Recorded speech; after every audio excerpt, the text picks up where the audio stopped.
Welcome back to another episode of Beyond the Birth Story podcast. If you are joining for the first time today, I'm your host, Alexis C. Girl mom, angel mama to one of the sweetest boys in heaven, birth trauma and uterine rupture survivor, and former NICU mama. Here you will have the opportunity to ask and have your burning questions answered by professionals, feel connected to other women's experiences as we normalize the different aspects of this journey we are on as moms. The real and raw moments of healing are shared here as we navigate loss, embrace strength, and find hope again while learning to live after loss. Please note the topics discussed on this podcast are for educational purposes only. Please see your personalized medical professional if you have any questions or concerns that arise from listening, including diagnosis and treatment. Welcome to a solo episode. This week I have something so incredibly important to talk about, and there's a lot of different things that kind of come into play with this. And I want to preface it by it is extremely important to me and a serious topic, but I am who I am and I use humor in weird times. Okay, so be patient with me.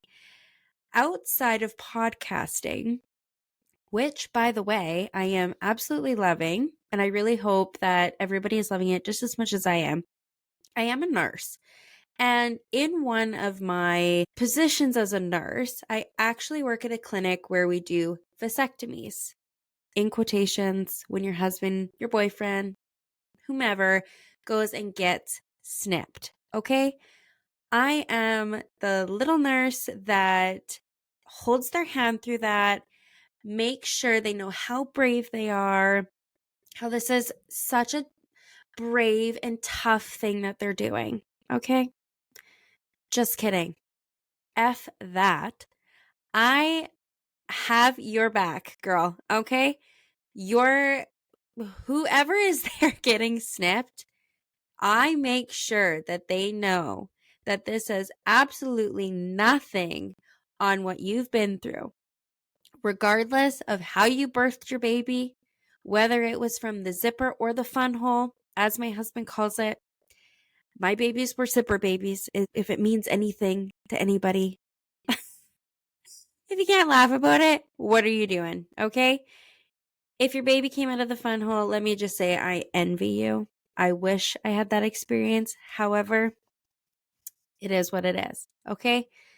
So it is very important to me now, after losing one of my own babies, I now have the experience that just because you make it past the 12 weeks, just because you make it to the third trimester, just because you make it to what we consider in medicine full term, does not mean that you get to bring that baby home.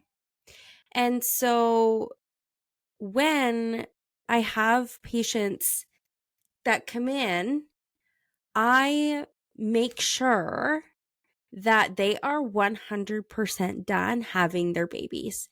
And this also includes if they have a pregnant partner at home currently.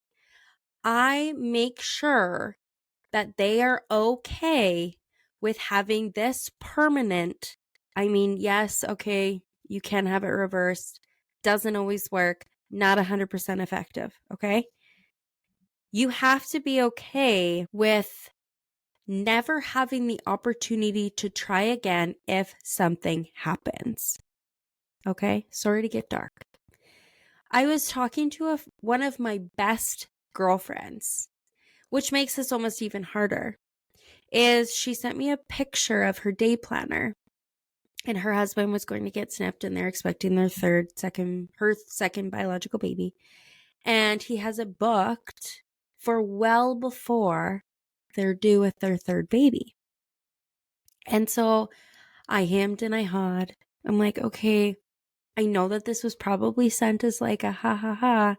However, my brain is now biologically wired to go to worst case scenario when it comes to anything pregnancy. Think about that for a second. I too once was able to see the 2 pink lines, push through to the 12 weeks, and just think I get a baby at the end. Okay? Now, I actually have to take a moment, feel what I need to feel, and let my head go where it goes, but then bring myself back to a space where I can have some positivity about the experience, which is a really crappy feeling, to be completely transparent with you. And so I texted her back, and I'm actually just going to read you the messages because this is what I think it was a respectable way to bring it up, because I don't want to be that negative Nancy, but I do have to play devil's advocate and be like, okay, I'm going to bring you back. I'm going to bring you to a neutral position. Okay. So I said to her, I said, okay, I have to at least mention this, but have you thought about waiting until the baby is earthside to have husband's name snipped? As someone who has experienced the other side of a delivery, I always want to make sure my patients would be 100% okay with never having the opportunity to try again if, God forbid, something ever happened to this baby. Her response, I've never truly thought of that, which I appreciate the perspective because you have been on that other end, and I will definitely think about it and maybe postpone. I said, okay, I'm so glad I said something then because I obviously love you so much. And with every fiber of my being, I want to believe that this baby will be so safe. But I also have that protection about me now, which I mean serves a purpose, right? Of course, OMG, if anything, I'm so understanding and open to conversations with different views when they are respectful. I love that reply.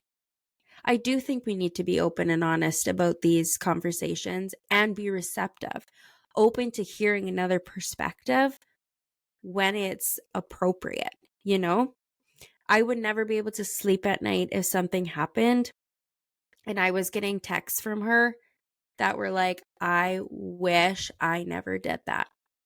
When I'm in a position to have the education on both sides of this, to kind of put in my 2 cents, And she said, I know it's coming from your heart. I said, it's absolutely coming from the very bottom of my heart, which, is pretty deep these days. Okay. She said, I'm very glad you said it because I genuinely didn't even think of that. And I really should. And I know it may not come to mind not going through it, but someone who has gone through it, reaching out, that means a lot and gives me perspective. And then she followed it up with, yes, it really gave me a holy shit, she's right moment. Like, I feel bad I didn't think of that with a sad face. And don't ever feel bad. I too once was so naive, like I just said, that I would have it wouldn't have even crossed my mind. And I miss that version of myself. But she's long gone. We used to be so close. And I truly do, the women and the moms that still have that about them. That is a beautiful, beautiful thing. I said, do not feel bad. My head never used to go there either until it happened to me. And now my head only goes there. She said, I'm so thankful you said something because more people need to think of it. It is a reality for some, and you're bringing awareness. And I think that this is incredible. You guys, I just,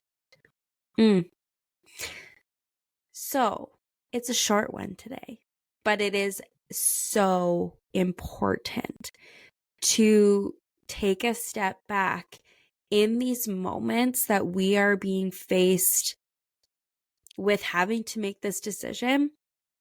And so many of the men that have come through the room of mine, not mine, the one that I assist in, you know what I mean, and are so desperate to get this done, as if you can get pregnant twice when you're already pregnant. Dude, slow down. okay? Your lady is not going to want to be touched for a minimum of 6 weeks. Once the baby's born, trust me, nobody wants to be down there, okay? You're not that desperate, all right? Within that 6 weeks, sign yourself up. Go get the procedure. Ladies, it's not bad for them. So when they come home, and you know what? I need to touch on something else. The fact that we go in and birth a baby and you're sent home, Tylenol should be good. Make sure you're up and moving. A man, you guys, bags of medication. Prescription written down that this man should not and will not be walking around and lifting anything and should just be on the couch with a bag of peas on their balls, okay? No thanks. Couple days, all right? You're good. Your heavy medication, you are good, I promise, okay? But before you go and make this decision, make sure you are 1000% done, okay? I love ya, and it had to be said. See you next week. Thanks for listening to this week's episode. Please take a moment and on whatever app you're listening to us on, press that follow button to stay up to date with all future episodes. If you or someone you know are interested in being a guest on the Beyond the Birth Story podcast or a sponsor, please visit our Instagram or Facebook at Beyond the Birth Story podcast and send a message or fill out that contact form. I would love to connect with you. As always, remember to be gentle, kind, and hold space for yourself when you need it.